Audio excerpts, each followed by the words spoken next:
as we've all been faced with the challenges that have been brought on by the pandemic. And we're so pleased that all of you have been able to join us for this webinar series, and that we've been able to also secure a really fabulous list of speakers to join us. And today is really no exception to that. In fact, I feel like it's really a pinnacle moment. So I'm just delighted to be here with Professor Ray Reagans, who is the Alfred P. Sloan Professor of Management at the MIT Sloan School. And that may be the most prestigious professorial title that we have at the Sloan School, as he's actually named essentially after the person that the school is named after. Ray's research, which is just very relevant at the moment and to this topic, is broadly in the area of knowledge transfer and learning and team performance. But specifically, he researches how demographic characteristics such as race, age, and gender affect the development of network relations. And our hypothesis would be, and I think we will hear more about this morning, that there's an obvious connection between network relationships and the performance of teams and organizations. And so we're really focusing on the question of the connection between diversity and organizational and team performance in this session, but with somebody who really has a long and distinguished career of research in these topics. Just one other note of why this is so important for us at the moment. Over a year ago, with much encouragement from our students, our alumni, our faculty and staff colleagues, all of our boss, Dean David Schmidtlein, the leader of the Sloan School, helped us all embark on a really in-depth exploration of where we as an organization had got to by that time in terms of thinking about and acting on diversity, equity, inclusion. That process is something that Ray and other colleagues were both very involved in, and ultimately, I think in sort of being careful what you get involved with at the beginning, that resulted in, among other things, Ray being asked by the dean to take on, along with other colleagues, this important leadership role within the school on diversity, equity, inclusion as well.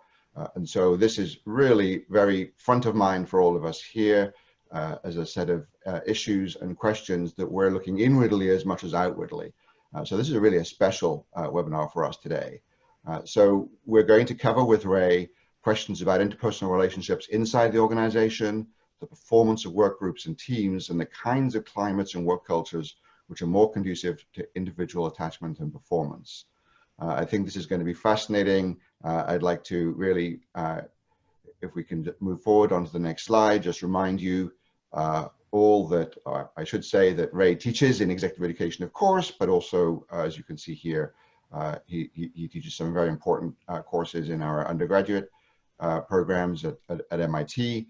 And we want to have plenty of opportunity for you to ask questions. So as Lauren said in the introduction, please use the Q&A tab throughout our discussion. I'll be monitoring the incoming questions and try to put as many as I can, or at least the themes that are emerging, to Ray as our discussion evolves.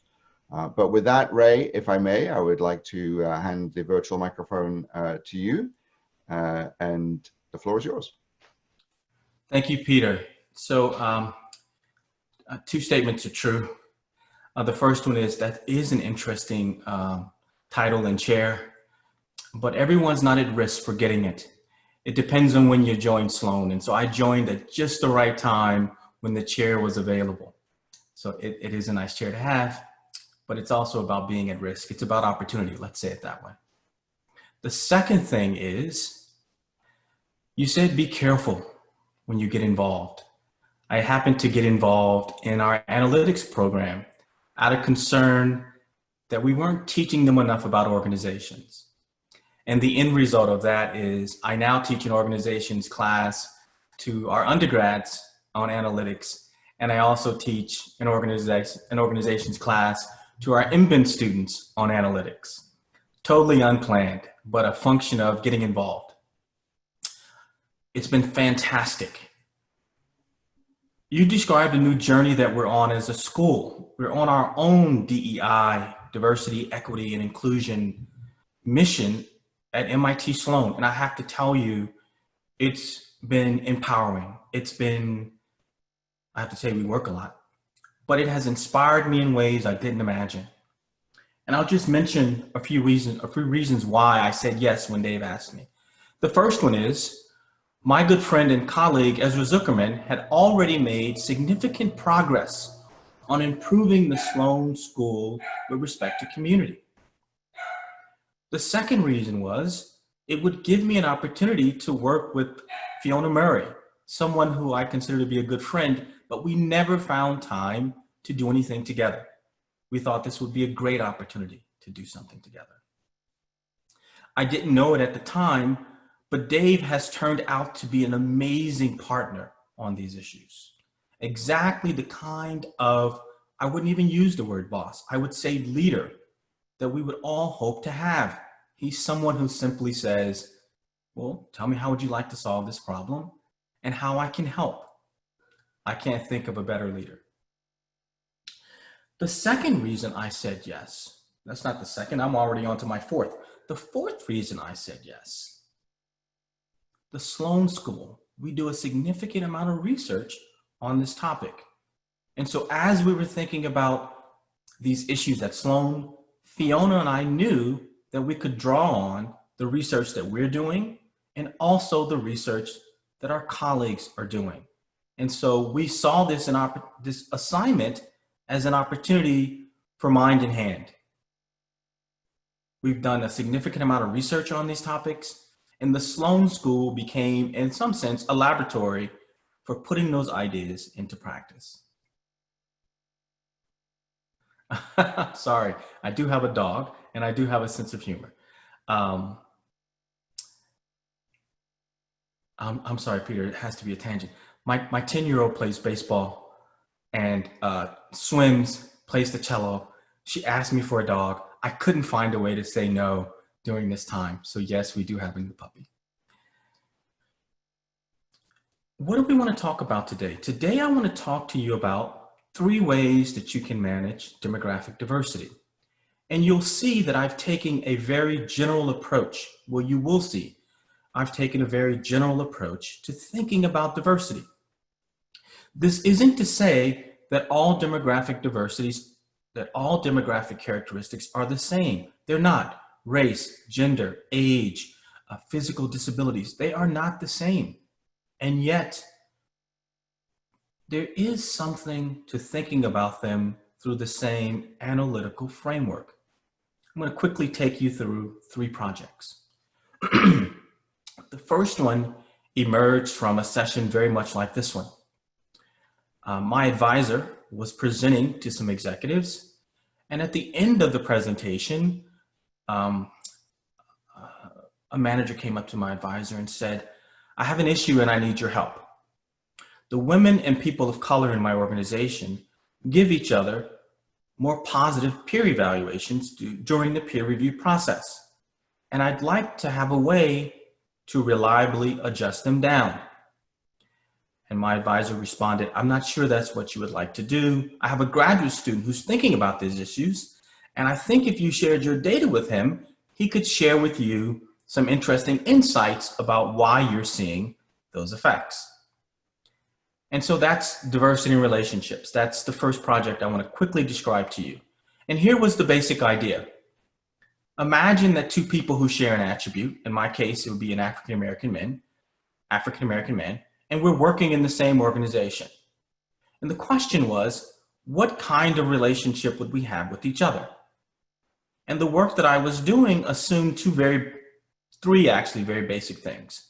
The first one is that there's some baseline level of attraction between people who share an attribute, independent of where they are. The second piece was, imagine that there's a closeness bonus when we enhance each other's standing in a situation. When I'm the only one, the next person like me makes me seem more normal to other people in the firm. I like that. And so it means that I will like this person even more. That's a closeness bonus. And you see that that closeness bonus declines as our representation in the firm increases. This is a very social psychological concept. Blasphemy at the time at the University of Chicago. We're a very structural school. The next piece I'll describe to you is more University of Chicago. And this idea was, well, if we're viewed as being the same in the organization, of course we have the potential to compete against each other for attention. And so there should be a closeness penalty as our numbers increase, because there are more people in the firm that people assume are pretty much like me. And so what we did, what you can do is you can just add those three pieces together, and they'll lead to a very predictable association between sharing an attribute and tie strength or peer review as a function of the proportion of people who share the attribute. So we ran these models for the manager, and as he suspected, in that upper left-hand corner, Asian managers, African-American managers, Latino managers, I'm sorry, folks, women all had significantly more positive peer reviews. And out to the right, all the way out to the right, the men and the white members of the organization, actually, it had no effect at all. This was something we left out of the model, that when everyone shares an attribute, it's simply not salient. Here's the interesting piece. We showed him that there was an effect for white men. It just happened with respect to age. When white men were either much younger or much older than the colleagues in their rank, they, just like the people of color and women, also gave each other more positive peer reviews. So this positive effect had nothing to do with the demographic characteristics and everything to do with the context in which these people were working. And then we showed him something else. In the middle of this graph is where competition is really intense. And the white men who were part of plurality, 40 to 50%, they gave each other systematically more negative peer reviews. And since their numbers were larger in the firm, this in fact was the bias that should have concerned him the most. But he didn't, because he couldn't see it. And so the manager asked us, what should I do? And we said, well, you control the bias you're going to see. It's predictable, and it varies as a function of how many people you have of different kinds in these ranks. So you control it by your hiring decisions. But we also said this is important because it gives you a baseline for establishing what looks normal. And so I'll say to you, I hear people say to me, why are all the people of color sitting together? I say, well, because they're part of a numerical minority and they find comfort in each other's presence. There are other groups that are also part of a minority who are also finding comfort in each other's presence, and you simply don't notice it. And so what I liked about this project was it gave people a framework for thinking about what relationships should look like, and therefore what was more or less normal. The second project I'll share with you, I'll try to do it more quickly, was on diversity and team performance. And this one also emerged from, I will say, a problem. And the problem was Ezra Zuckerman and I were being asked to teach a section on demographic diversity in our management course. I was at Carnegie Mellon at Stanford. Neither one of us had done this kind of work. And as academics, we feel more comfortable when we've actually done empirical research on the topic. And so we started reading in this literature, and I'll just say politely that the literature was a little unstructured. That's the word I'll use. Empirically, there were people who said diversity would be positive, and you could find evidence for that. There were people who would say demographic diversity would be negative, and you could find evidence for that. And you could also find studies where demographic diversity had no effect on team performance. And so Ezra and I put together this, what we thought was a very basic framework for thinking about these two pathways for diversity. And the first one is the upper pathway, and we call this the optimistic pathway. And in this view of the world, diversity increased things that had a positive effect on performance. Divergent knowledge, information, expertise. Diversity improves that. That's beneficial for team performance. That's the optimistic view. A more pessimistic view focused on the bottom. Diversity had the potential to fragment relationships inside a team. but you need a strong team for superior performance. And so if you multiply that negative by that positive, that's negative. And so then all we did was we found two indicators for those two intervening processes. And they were features of the network of the team. The first one is how strongly connected are everyone inside the team? That's internal cohesion. The second one was, did we draw people from the organization who had broad networks outside the team? That's external range. We estimated this model in a R&D firm, and this is exactly what we found. Controlling for unobserved features of the people on the team, you could actually estimate how much the social capital of the team contributed to team performance. And so the lesson here was, if you want to manage diversity effectively, don't focus so closely on diversity. Instead, focus in on the intervening processes, focus in on the network variables. And then I've had people to say to me, well, what about demographic diversity? Aren't you still concerned? I said, maybe. Here's why. Women and people of color will tend to have networks that have more external range because women and people of color are spread out across the organization. And if they have homophily, which is what my project number 1 was describing, you'll end up selecting someone who simply has a better network outside the team. So focusing in on the network variables actually got you all three. You got superior team performance, and you have the potential to have diversity on the team as an interesting side product. The third project, and I'll do this one even more quickly, is on culture. I close my eyes on this one because I'm a structural sociologist. The thought of studying culture is simply beyond me, but this is where I find myself now. And here's the idea. There's this general idea that to manage diversity well, you need to write culture. I found myself with a good friend, Evan Applebaum and Nicole Stevens. Evan and I work together basically every day delivering a class in the MBA core. And so we're just a teaching team, but we also both love diversity, and we talked about it all the time. And Evan and Nicole had this great web page data from law firms, and they wanted to code it for kinds of demographic diversity. Long story short, we used some natural language processing to figure out what kind of diversity was being broadcast in that web page. You could think of the web page as a cultural artifact. And it turns out there were two kinds. So for example, MIT Sloan might say, we're the kind of place that values equality. Come here, you'll be treated as a person. It's the quality of your ideas that matter. You could also imagine MIT Sloan saying, come here, we're the kind of person, kind of place where your experiences matter. Your experiences as an African-American man matter. They add value to our discussions. There is value in difference. You have these two cultures, these two climates. And the question was, which one was better?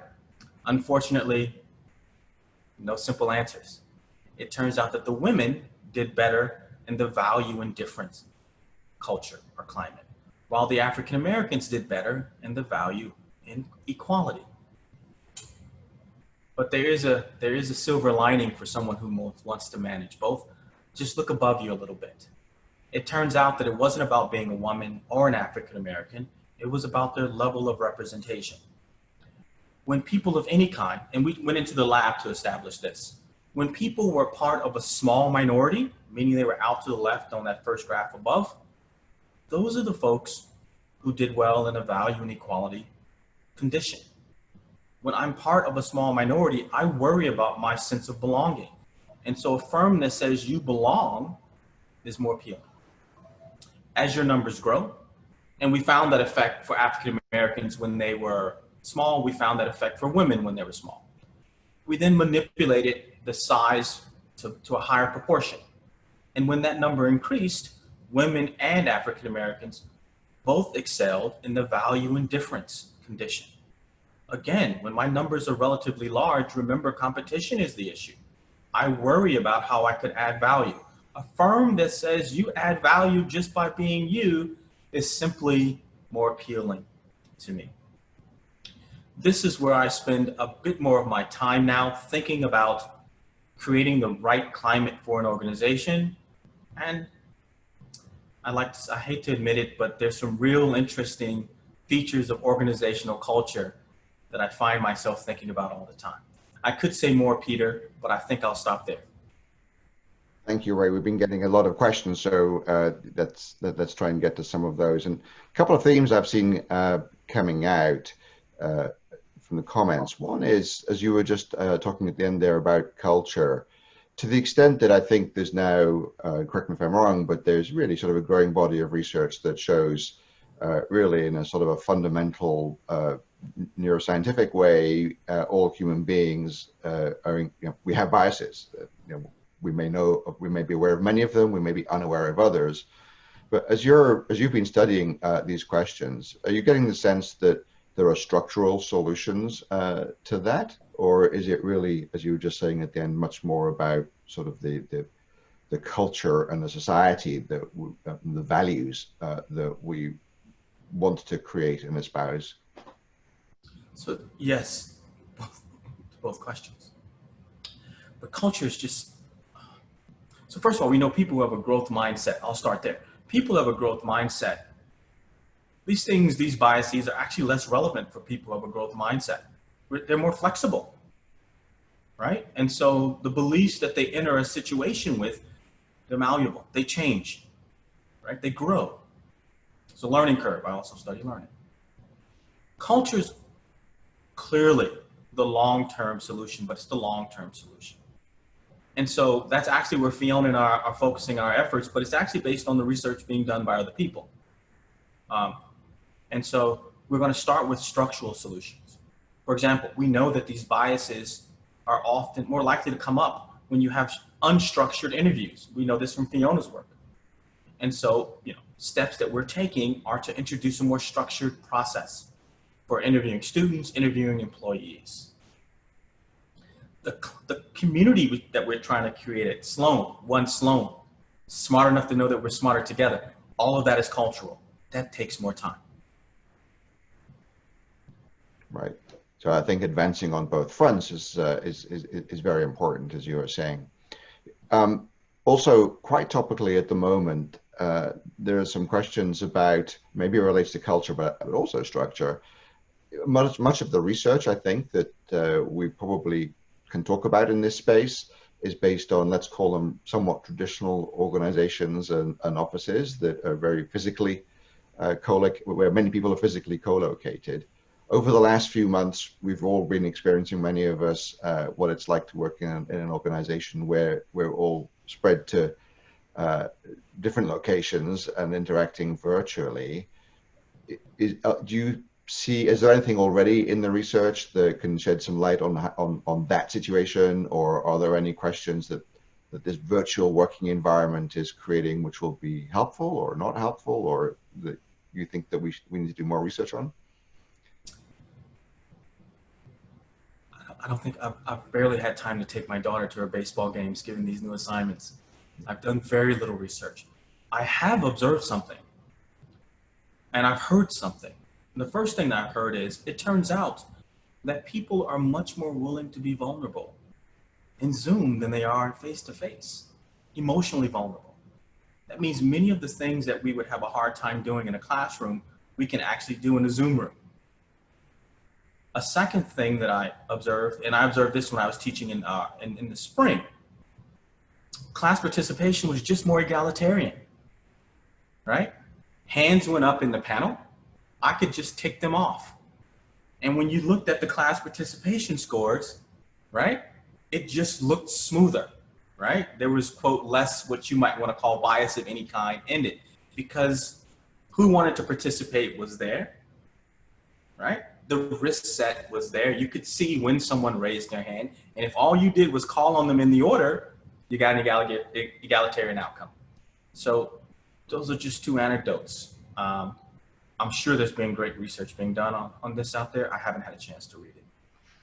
Sure. Thank you. I think that those are really helpful, important observations, though. As we're in the last couple of minutes, I'm just scanning to see if there were any other key questions that were coming up. But maybe what I could do is turn to, usually at the ends of these webinars, I ask our guest, what is one thing that people who are watching this could really pay attention to, one action that you would hope that we could all be taking, that based on the insights that you have from your research and from your current assignments, would be an important and positive action and step to be taking. From this discussion, I have a feeling it might be three things, but if I could leave you to suggest to us, what would you wish us to do? It's one, actually. I had this belief, and I still have this belief, that it was the kind of research that I just shared with you that would make the biggest difference in an organization. That if people understood mentally how to address these kinds of questions, we'd make more progress. I've come to understand I'm wrong. Here's why I think I'm wrong. As you know, our BBSA students held a webinar, town hall, that was scheduled, I forget, an hour and a half? It went on for 2 hours. It could have gone on for 3 hours. There were over 600 people there. It was 30 minutes over.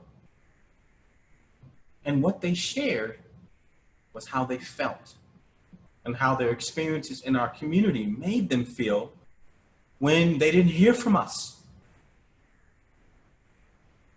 Their emotional, not emotional plea, that's not the right word, but their willingness to share how they felt created a mandate in this organization.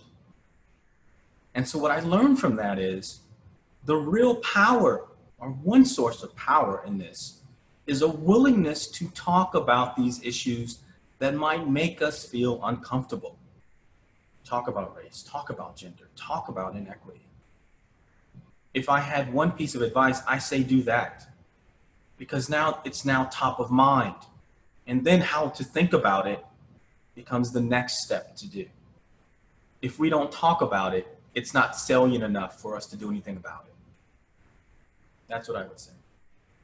Thank you, Ray. That's very powerful. Several of us, many of us have heard essentially that advice from you and other colleagues in recent months. And I think many people have been really trying to take that to heart. And those of us that have, I think we would all report that it is helping, but there is a lot more that we need to do, and we need to do together. And we really appreciate, we know how busy you are, that you were able to take some time to talk with our community about your research and about the work that's ongoing at the Sloan School. Just remains for me to thank you on behalf of the many hundreds of people around the world who've been tuning in, for taking this time with us. And thank you to all of you for tuning in to this important conversation. And we know it's one that's going to continue, and it's vital that it does. So thank you all. Please be safe wherever you are in the world, and we look forward to seeing many of you on future Innovation Network webinars. Thank you very much, everybody. Thank you, Ray. Thank you, Peter, for the platform. Thank you, everyone.